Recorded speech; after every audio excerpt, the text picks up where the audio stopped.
in collaborazione con Glam Vision e K-Facli. Paura sull'Alpe Cimbra, un bambino di 7 anni scivola dalla seggiovia e precipita a terra dopo un volo di svariati metri. Siamo al buio, i commercianti spengono le vetrine e marciano sulla provincia. Borg, Dolomiti Energia, ci aiuti. Covid, ancora un morto in Trentino e sono stati trovati 1079 positivi. Sono 11.450 le persone attualmente contagiate. Il Fanta Sanremo ha portato l'inizio della gamification e l'intrattenimento non è più passivo, così la TV ha trovato il modo di piacere ai giovani.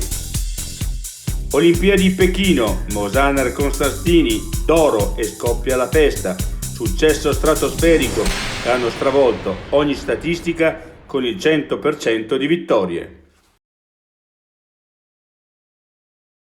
I difetti visivi sono tanti: miopia, astigmatismo, ipermetropia. Il pregio è correggerli con occhiali davvero glam. Con Glam Vision puoi prenotare l'analisi gratuita della vista e poi sfoggiare i tuoi nuovi occhiali che possiamo creare per te. Scopri di più su glamvision.it.